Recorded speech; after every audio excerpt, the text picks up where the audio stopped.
Hi అండి. Hello. సంక్రాంతికి చాలా మూవీస్ రిలీజ్ అవుతున్నాయి కదా పెద్ద పెద్ద హీరోలవి. రాజాసాబ్ ఒకటి, మన శంకర్ వరప్రసాద్ గారు, అలాగే చిన్న హీరో నవీన్ పోల్శెట్టిది అనగనగా ఒక రాజు, ఇంకా రవితేజ మూవీ కూడా.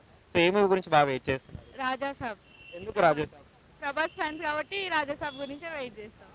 ట్రైలర్, టీజర్, సాంగ్స్ ఇవన్నీ వచ్చినాయి కదా, చూసారా? ఎస్. ఎలా అనిపించింది? రెబెల్ సాంగ్ బాగుంది.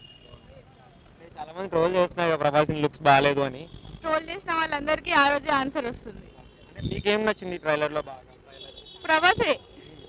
అంటే హర్రర్ గా ఫస్ట్ ట్రై ట్రై చేస్తున్నాడు కదా, ఎలా ఉంది లుక్స్? యాక్చువల్లీ ప్రభాస్ కాబట్టి మనం ఏదైనా హిట్ అవ్వాలని అనుకుంటాం, హిట్ అవుతుంది కూడా. హర్రర్ ఎప్పుడు ట్రై చేయలేదు కదా, వర్కౌట్ అవుతుంది అంటారు ఇంత పెద్ద హీరో అయిన తర్వాత. 100%. ట్రైలర్ లో ఏం నచ్చింది బాగా మీకు? ట్రైలర్లో అన్నీ నచ్చినాయి. వింటేజ్ లుక్ చాలా బాగుంది, అందరు కూడా దానికోసమే వెయిట్ చేసినాం. టైమింగ్ చాలా బాగుంది.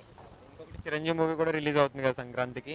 అంటే చిరంజీవికి ప్రభాస్తో పోటీ అవసరం అంటారా? ప్రభాస్తో పోటీ అది ఎవరికి అవసరం లేదు కానీ ఎట్లా ఉన్నా ప్రభాసే వచ్చేది. అంటే మన శంకర వరప్రసాద్ గారు ట్రైలర్ ఏమైనా చూసారా మీరు? సాంగ్స్ కానీ ఏమైనా చూసారా? లేదు.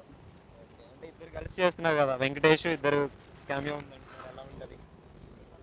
అదంతా నవీన్ పోల్శెట్టి మూవీ కూడా కొంచెం ఒకటి వస్తుంది కదా, అనగనగా ఒక రాజు, బాగా గ్యాప్ తీసుకొని వస్తున్నాడు, అది ఎలా ఉంటుంది అనుకుంటున్నారు? అది నవీన్ శెట్టి పోల్శెట్టి అన్నీ బాగానే ఉంటాయి. కామెడీ. మరి ఏ మూవీ గురించి వెయిట్ చేసేది ఇంకా? రాజాసాబ్.